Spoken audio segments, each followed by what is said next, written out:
Hello प्यारे बच्चों, कैसे आप सब। उम्मीद करते हैं आप लोग बहुत अच्छे होंगे। तो प्यारे बच्चों, आज आप लोग के लिए मैं बताने वाला हूं कि यूपी स्टेट काउंसलिंग कैसे करनी है, उसका प्रोसेस क्या है, पूरी प्रक्रिया यहां पे देखने वाले हैं और आपको क्या गलती नहीं करनी है एक खास करके यहाँ पे ध्यान देना है।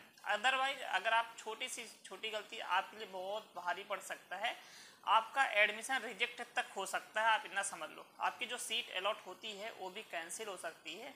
तो कौन कौन सी सावधानी यहाँ पे रखनी है हमें काउंसलिंग करते समय या फिर एडमिशन लेते समय, जब सीट अलॉटमेंट हो जाए उसके बाद भी ऐसा क्या बात रहेगी कि वहाँ पे आपकी सीट कैंसिल हो जाती है। तो प्यारे बच्चों, वीडियो ज़्यादा बड़ी नहीं रहेगी, 4 से 5 मिनट का वीडियो रहेगा। आप पूरा देखिएगा, पूरा प्रोसेस समझिएगा। अगर कहीं पे कोई डाउट आता है तो फिर आप कमेंट करिएगा, आपका समाधान यहाँ पे करने की कोशिश मैं पूरा करूँगा, ठीक है ना। तो चलिए सबसे पहले देख लेते हैं UP counselling, UP state counselling कैसे है, प्रोसेस क्या है, ठीक है। तो जो सबसे पहले करना है यहाँ पे प्यारे बच्चों, रजिस्ट्रेशन करना है। सभी बच्चों को पता है और सभी कैटेगरी के लिए यहाँ पे रजिस्ट्रेशन फीस 2000 रुपये रहने वाली है यूपी काउंसलिंग के लिए, ठीक है ना। चाहे वो कोई सा भी कैटेगरी हो, और इस सभी राउंड के लिए अवेलेबल रहेगी, यानी first round, second round, third round या फिर स्ट्रे वैकेंसी राउंड। तो ये प्यारे बच्चों सभी राउंड के लिए रहेगा 2000 रुपये, और लेकिन यह रिफंडेबल नहीं है, ये आपको वापस नहीं किया जाएगा। तो इस चीज़ को मान के चलिएगा, क्लियर।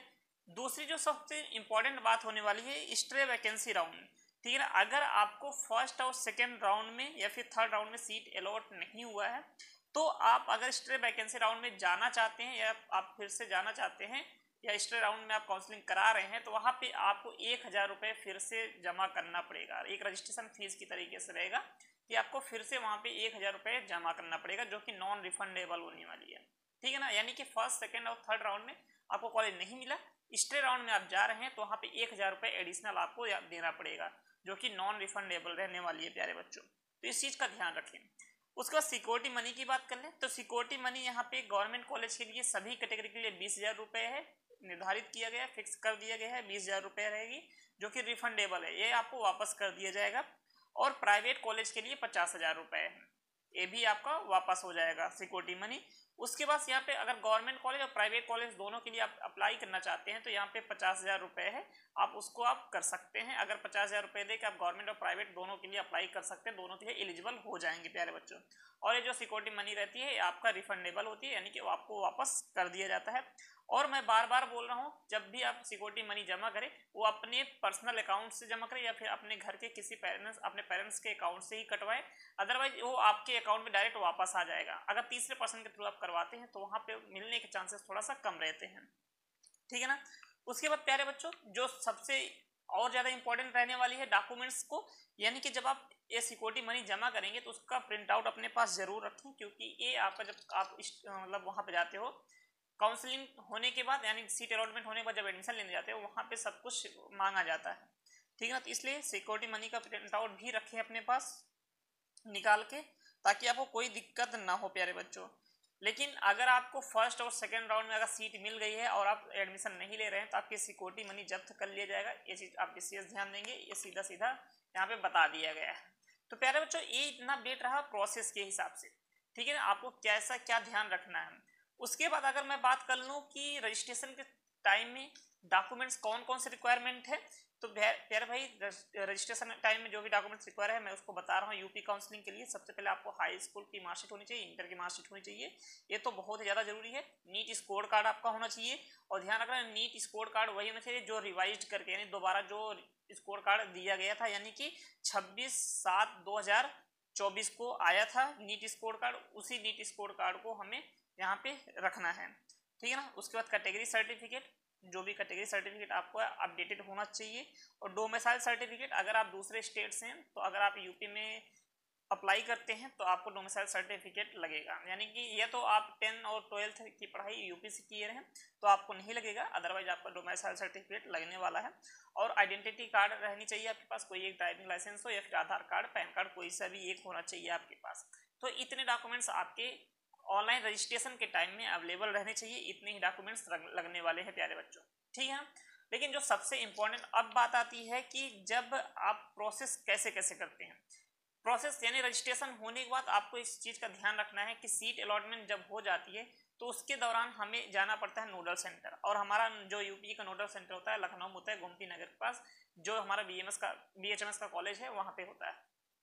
तो इस इस बात का ध्यान रखें कि जब नोडल सेंटर में जा रहे हैं तो वहाँ पे डॉक्यूमेंट्स वेरिफिकेशन करना पड़ता है, ऑफलाइन तरीके से करना पड़ता है प्यारे बच्चों, इसलिए नहीं तो वहाँ पे सीट अलॉटमेंट भी रिजेक्ट हो जाता है, ठीक है ना।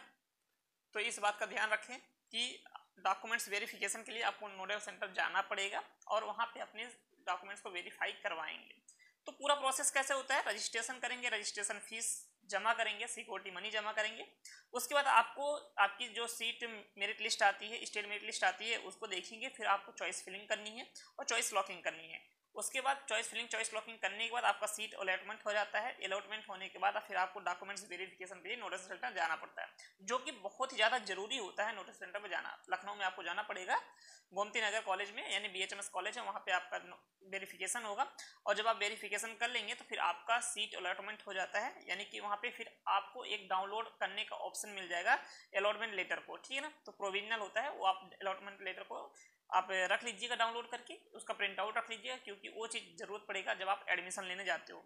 तो उसके बाद जब अलॉटमेंट डाउनलोड कर लोगे तो उसके बाद फिर आपको सीधा अपने जो भी सीट अलॉट होता है जिस कॉलेज में, उस कॉलेज में जाना है और अपना एडमिशन लेने है। और जितने भी पूरे डॉक्यूमेंट्स आपको रजिस्ट्रेशन टाइम लगे, सारे ओरिजिनल डॉक्यूमेंट्स रखना अपने पास जितने भी अवेलेबल हैं। ओके प्यारे बच्चों, आई होप आपको पूरा प्रक्रिया समझ में आ गया है। यहाँ पे इंपॉर्टेंट चीज़ क्या है, कुछ चीज़ें तो कॉमन है जो सभी बताते हैं, कुछ चीज़ें जो कॉमन नहीं है आपको ध्यान रखना है कि आपको फर्स्ट या सेकंड राउंड में अगर आपको सीट मिलती है तो आपको सीट लेना है, अदरवाइज आपके पैसे सिक्योरिटी मनी आपकी जब्त कर लीजिएगा, नहीं वापस होगी। दूसरी चीज़ जो है आपका कि नीट स्कोर कार्ड आप जब भी ले रहे हो वहाँ पे रिवाइज वाला ही रखना अपने पास में, ठीक है। और तीसरी जो सबसे इंपॉर्टेंट बात है प्यारे बच्चों, अगर आपको जब डॉक्यूमेंट्स वेरिफिकेशन करवाना है तो वहाँ पे नोडल सेंटर पे आपको जाना पड़ेगा, ध्यान रखना इस चीज़ का। तो सब कुछ अच्छे तरीके से करना है ताकि कोई गलती ना हो।